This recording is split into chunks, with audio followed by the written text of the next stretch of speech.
Well, we are rolling on chat number 2 between Krypto, Lingo, and DidacticjD. How's it going? Doing pretty good, man. Ready for the second one.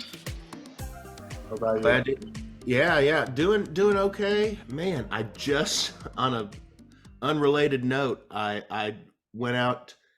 I was trying to get some lighting in here, and I opened the shades to my patio, and someone has stolen my patio chair. And Oh no. yeah, and I'm in a gated apartment complex, so I was surprised and disappointed. And it was a nice chair. It was one of those sort of like balancing ones that sort of sturdy and swing. It was a nice chair that I had only gotten to use a couple of times, and I just got done writing a strongly worded email to my property management, and hopefully there's at least a video to figure out some sort of lead on what happened. But yeah, I think it's gone. That's terrible. Yeah, it's the way the cookie crumbles. You got to take the lows with the highs, I guess. Otherwise, things are going pretty good, man. I got a new camera mount, an overhead camera mount. Not this one for my webcam, but for like hooking the phone up, so I can do a little bit more with some content creation. So I've played around with a couple of videos this week. That's been fun. And Nice. have you ever heard of OBS by chance? Open Yes. Source broadcasting. I signed up for a class to learn the ins and outs of OBS, so hopefully be able to up some game on some live streaming type stuff. So I'm looking Nice. forward to so continuously trying to expand the skill set. What about yourself? Any exciting updates?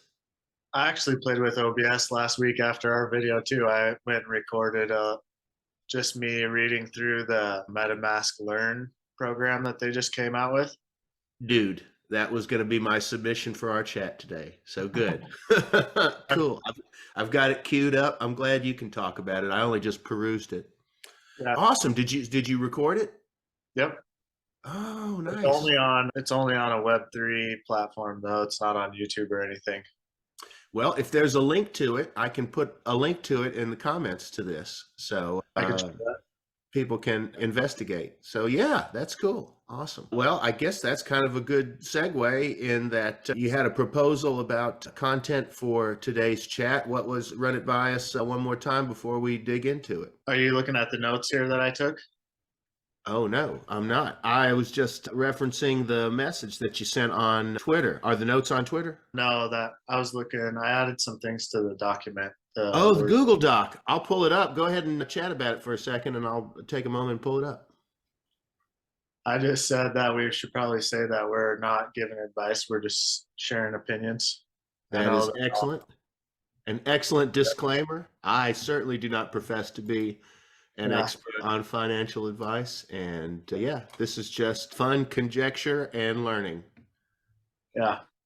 And then I just took notes about like some of the things that we talked about, like Michael Saylor, his company MicroStrategy owns 132,000 Bitcoin. Okay. Yeah. And it wasn't Microsoft. You're right. It was MicroStrategy. That was an error, a clerical error on my end. And how much Bitcoin? 132,000. Coins, individual coins. Wow. Yep. Out of, what is it, 21 million, something like that? Yep. He said he personally owns 17,000. Wow. Okay. The math on that, 17,000 times 25. So 440 million. Oh my God. Yeah.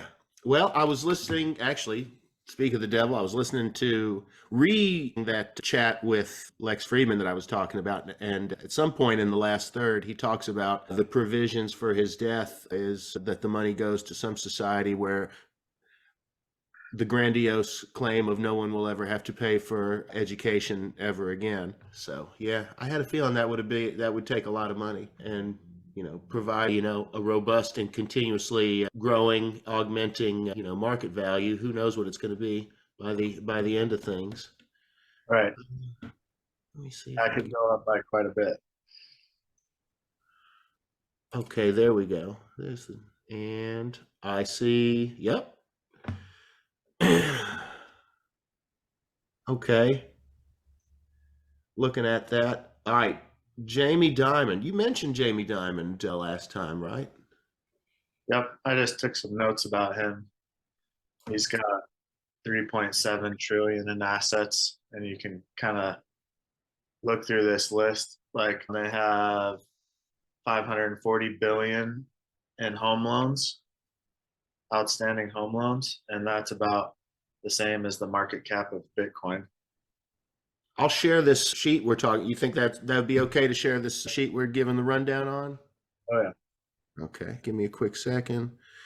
Share the screen. And I think this is the right one. Just goes to show how big they are if they've got the same Okay. amount of home loans as this total market cap of Bitcoin. And Oh then my gosh. business loans of 200 billion, which is the same as Ethereum market cap.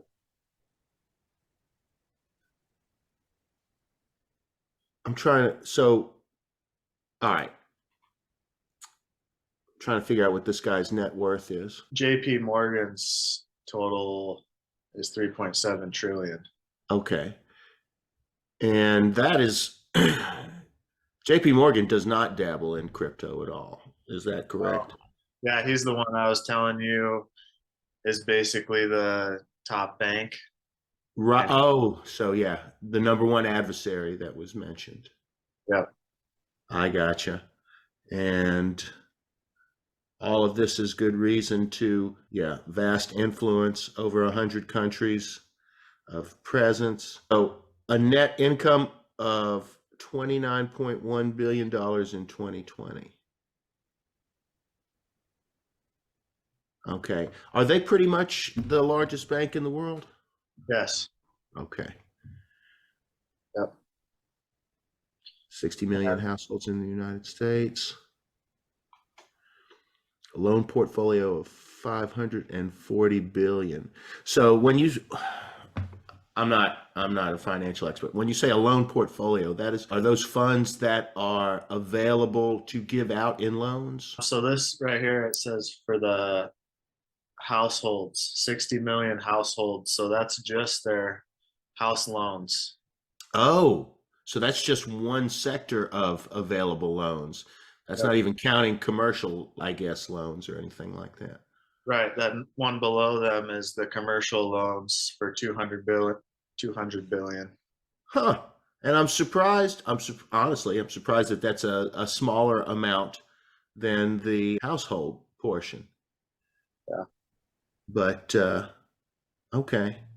All right. So I see underneath here a Bitcoin market cap. Can you break down for somebody such as myself? So what is a market cap to your understanding, or how is it determined, or what causes it to fluctuate? Like the total value, like the total amount of dollars in the whole thing. Okay, that are just being bought and sold and being, or not even, that people are just sitting on. That's how much Bitcoin has been bought. Oh, okay. So that's how much Bitcoin has been bought. And the total amount of money that has been put into Bitcoin. so as the value of Bitcoin fluctuates, which today I think it's over 26K right now. It's particularly high for higher than it's been, I think, highest this year, I think. Yep. And since when? Since June of last year. Oh, so almost a year. Wow. Yeah. That's impressive. But okay, back to what I was saying. So as the value of Bitcoin fluctuates, the market cap is going to fluctuate as well, I guess. Okay. Yep. So we're looking at a particularly high market cap right now. I wonder, just looking at my the entire cryptocurrency market cap is 1.2 trillion, and that's a third of what JP Morgan owns. FYI, as of this morning, coin market cap 519 billion. 519 billion. Oh my gosh. So yeah, up 7%. That's insane. The amount of money that can swing in a fraction of a percentage. But yeah, huge. And just out of curiosity, if I were to back that up and compare it to Ethereum, Ethereum's market cap is slightly half of that, 207 billion, or somewhere between a half and a third of that. And also, I imagine it's probably tracking similarly, maybe highest in that same sort of 10-month span that you had mentioned. Let me see if I can adjust for a year. 1 year. It looks like it did slightly better in August. I don't know if that tracks with the update or the merge that happened last year, but it looks like its peak was within the last year. Oh, honestly, no, it's a much different behavior. So within the last year, Ethereum around this time last year was at 3,500 a coin. And Ethereum's been doing a little bit different action than Bitcoin yeah, recently. yeah, we are looking at a different behavior. Okay, and a market cap somewhere between a half and a third. So, and lots of potential for growth in that as well. Okay, so cool. I'm going to drop that window for now.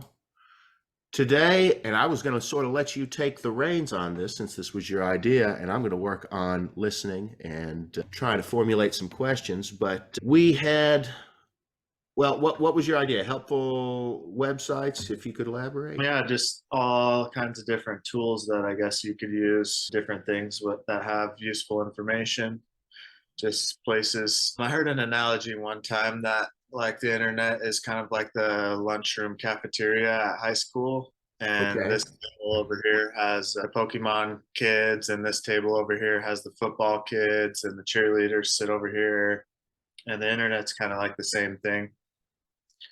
And so getting into crypto, you kind of have to find like that lunch table where all the information's being shared. Okay. So I think it's kind of important to have like a set of tools for getting all of your information. Sure. So I guess we've maybe got time to talk about 2 or 3 today. Do you have any queued up for us, or what are the ones that you'd like to talk about? I didn't, I guess, but yeah, this ethernodes.org is pretty cool. Okay. Do you want to share your screen and navigate it for us, or you want me to pull it up and while you talk about it, or how do you want to share that lunch table? Let's see if I can figure it out here. Share screen. Yeah, share screen, and it'll give you a choice of different windows that you want to share. Host disabled participant screen sharing. Really? Okay, so I need to make you a host, and I need to know how to do that. So give me a quick second. Participants 2. It's not that. Okay, there's, all right, I think I have found it. Make host. Yes. All right, I think now. Oh, yeah. Okay.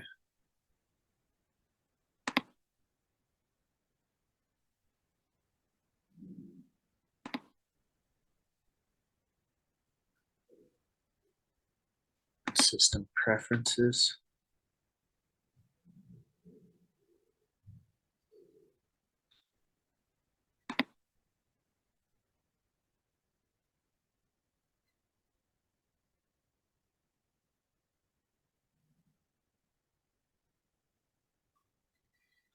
So we're gonna have to. What's yeah, up? did I pull up on your screen? It said I have to quit. Oh, really?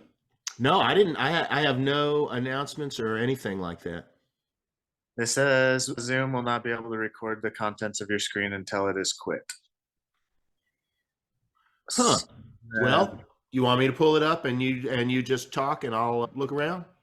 Sure. Yeah, you can see what you think. And Okay. Help me out one more time with the site. ethernodes.org. ethernodes.org. There we go. And all right, going to share this. Host a disabled participant screen sharing. Oh, now you. So how do I make you the host now? Well, I think we should both be hosts. Oh, no, I got it. Reclaim host. I thought we could co-host though. I didn't know it was like one host at a time. All right, I think we're back on it. Here we go. And all right, you see the Ethereum mainnet statistics? Yep. Okay, cool. Well, what So kind of tool? Yeah, go for it. this is just another like illustration of the decentralization of Ethereum. You can kind of see like when you run a node, you have to pick one of these types of software to run. Oh, okay. And most people are using Geth. So that's All right. like, So a node. I know is it synonymous with staking, or is staking a component of node operation? So like I hear validators associated with it. I hear staking associated with it. What all happens if you operate a node? so you can run a node just as the information, as just like an archive basically to participate in the network. Okay. If you want to verify that everything's running good, you can turn your computer on without the 32 ETH and just be like an archive node. And Okay. then you can also stake 32 ETH and be like a validating node. Okay. And So this is not just for this is for any node operator, not just validators. right. Yep. This is just the software that runs Ethereum basically. And then you can click from clients to countries and it'll tell you where they're all at. Okay. Yeah. As one might expect, overwhelming majority in the US and Europe. I'm You not wouldn't think seeing that though from what you what's hear. that? You wouldn't think that though, I guess, from what you hear with, it seems like we just get a bunch of bad news about crypto here, but Oh, yeah. Well, we're probably responsible for a lot of the bad news as well, at least in terms of, shit coins or shiesty deals or pump and dumps. I don't know. I don't know if there's any statistics on where the majority of those come from, or, I guess that's poor probably actors. So it looks like a lot of South Korea, Japan. I guess that's Indonesia. I'm not sure. Although that would surprise me if it was use control scroll.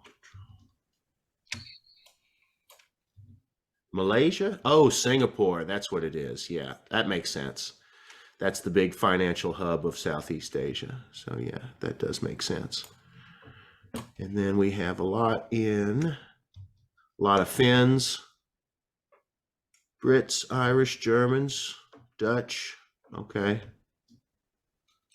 But still, a relatively large part of Europe isn't as engaged. And then mostly here, East Coast, West Coast. And then a weird little blurb west of Wichita. Okay. Interesting. And then, okay, a whole lot going on in DC. That's a hot spot right there. interesting. Huh, that is interesting. And then we have Silicon Valley and then the LA area, I think.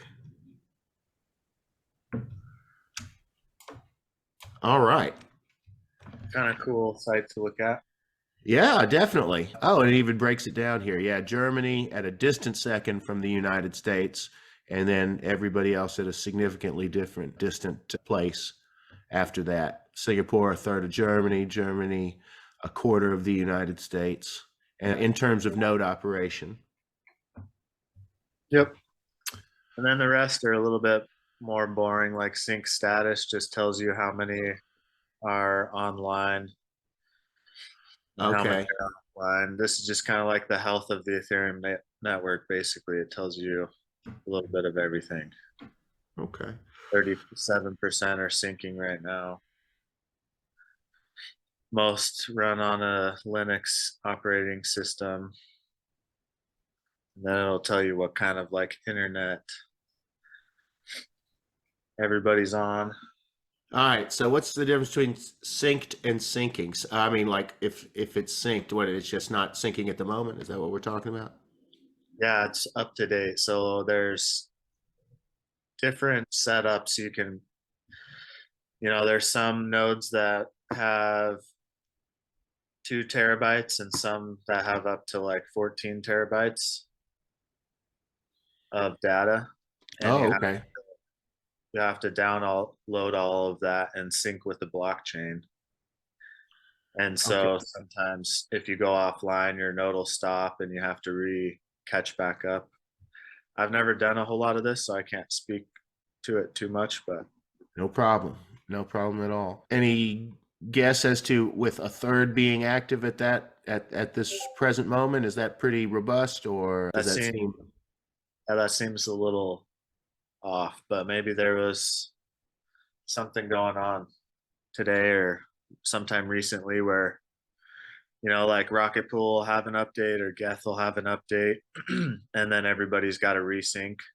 Ah, so that's what prompts thinking. So any sort of like update to their software or their platform or anything like that. Yeah, I'm not sure if you always have to resync. There's probably cases where it can just be updated on the fly, but I'm sure there's times where they have to resync as well. Okay.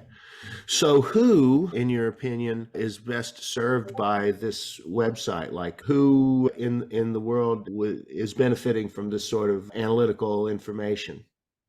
Any guesses? It's interesting to understand like the different aspects of Ethereum, I guess. It's not just decentralized by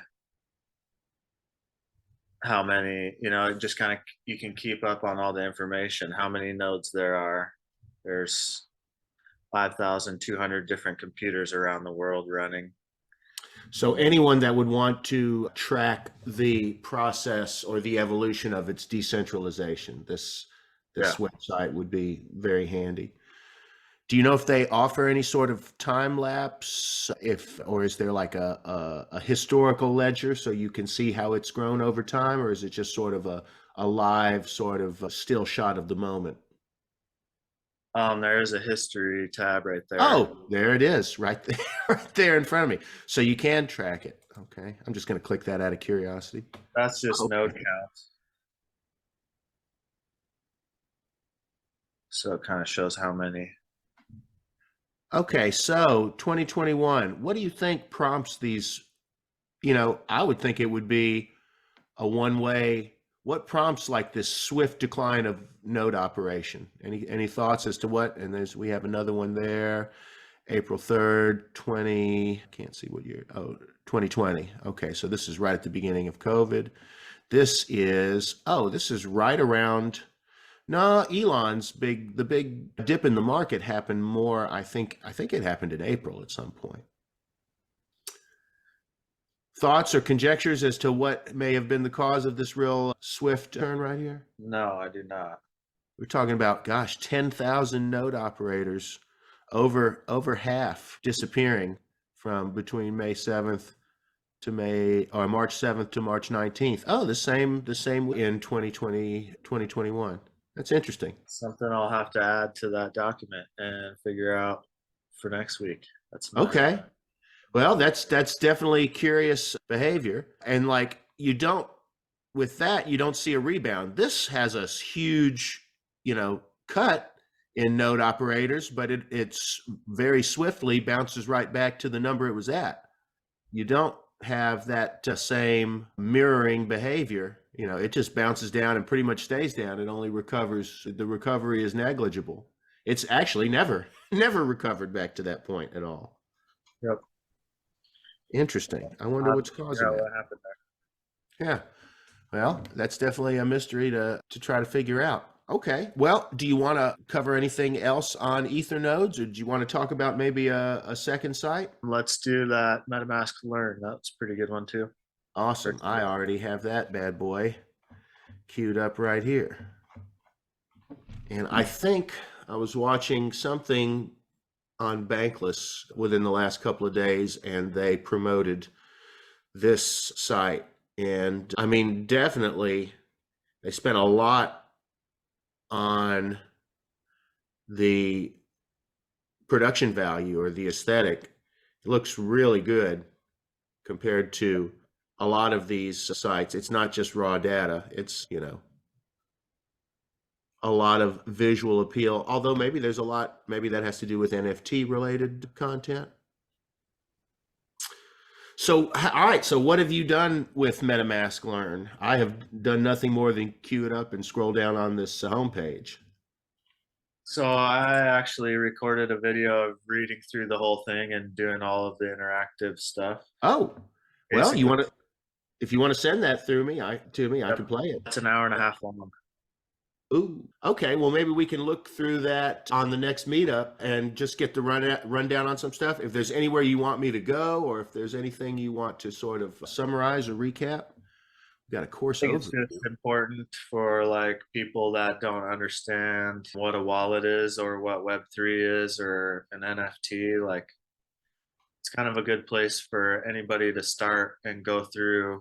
Each page has a tutorial where it gives you like a pop-up of a MetaMask wallet and kind of teaches you what the transactions are about and the power of your wallet and how you can take all of your assets from one site to another. And this teaches you each aspect of like the power of having a wallet.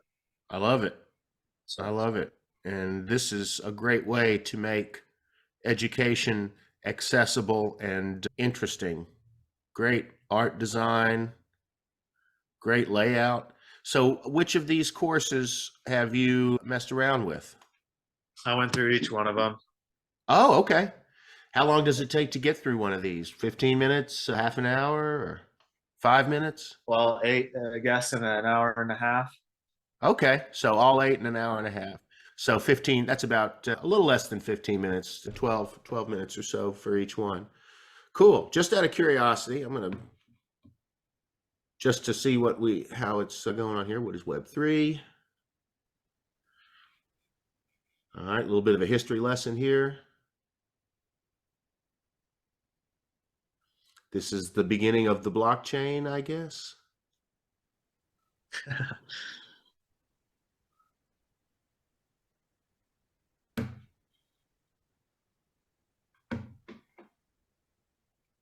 Very grandiose introduction. Direct ownership of your digital identity and assets. Okay, so this seems largely, okay, and then we have sub lessons, I guess, within the overall lesson. Okay. Comparison of Web 3 and Web 2.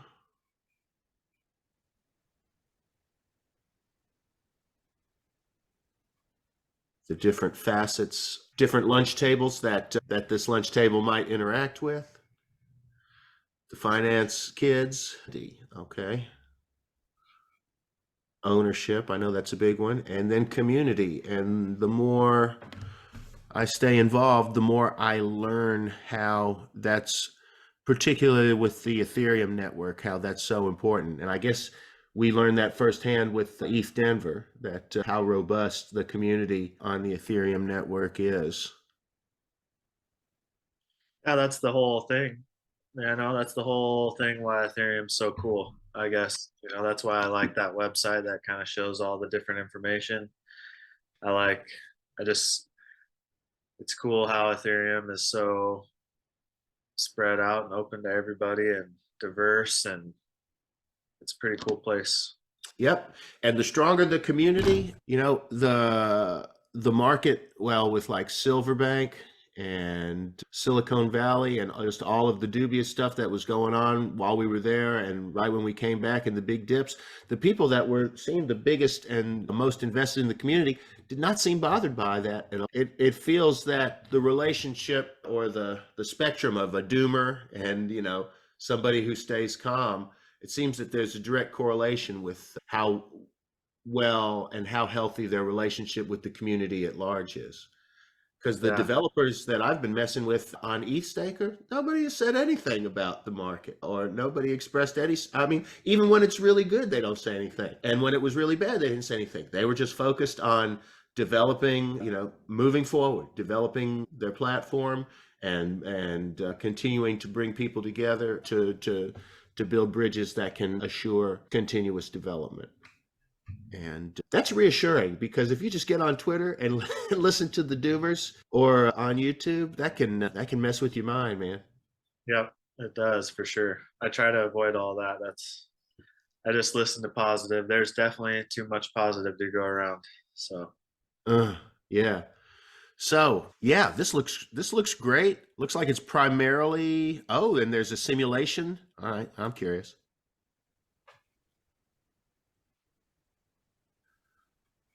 All right, here's an example of a login. Okay. I gotcha. What happened? Oh, this is, go ahead and try signing in. Okay. Password entered incorrectly. Oh, this is how people get your password information. Yeah, and they're just kind of pulling a joke on you. Like you always have to try to remember your password, and it has to be different for every site, you know. Ah, gotcha. Or got me. I got. Let's see. Is that all right? So we get to lesson number 2. Let me see what. Let me be a good time custodian, because I got a warning. Where are we at? 350. We got 350 left. Okay, cool. So If you've never this used a definitely. wallet before, this is a good place to start. Beg your pardon? I said if you haven't used a wallet before, this is a good place to start. Gotcha. Yeah. And MetaMask was my first wallet. I had that before I even got the Coinbase wallet. And I've used it a little bit. I mostly just try to keep for gas on there right now. And Yep. since I got my Ledger wallet, most everything else I just keep on the cold storage wallet. Although that would be something that I would be interested in as we wrap up and talk about maybe stuff to look forward, would be like, when do you want to carry assets? When do you want to have assets off the cold storage wallet? What's a scenario where you might want to walk around with some crypto in your MetaMask wallet per se? And what are the provisions or safeguards you want to keep in mind when you're doing that? Because when I was at ETH Denver, I was working the merch. Oh, around the same time I ran into you, I was selling that merch, and somebody came up and was like, "Hey, watch out! We have identified 5 pineapples in the convention center," which I didn't know what that was. But it is. Are you familiar at all with that term? Uh, Some sort of mobile data tracking or retrieval hacking device. okay, yeah, I guess I And do. they couldn't, it was people that were moving around and probably had them in their backpacks, but it was a way to get into people's wallets. And I did not have a hard wallet at the time, and was the big thing that inspired me to, I'm sure I was a very tiny fish in a very large pond. I'm sure there were some whales that they would be looking for, that might be vulnerable, because I'm sure that there were millionaires and maybe billionaires at that event. But yeah, when would one want to walk around with some stuff in in your MetaMask wallet, and what do you want to keep in mind with that? And yeah, this website overview was great. I know I definitely have my curiosity piqued on moving through some of this MetaMask content. And we're both looking into the OBS stuff, so maybe we can try broadcasting with some of that software in the future. Yeah, it's a pretty cool tool. Seems like it, especially for free. Wow. Yeah. So yeah, I'm looking forward to learning a little bit more about that. And I invited, I think I told you, Whack Whack Attack. I invited him. Couldn't make it today, but possibly in the future. And Super Fizz said maybe on down the line that's a possibility as well. So we may start incorporating some special guests in.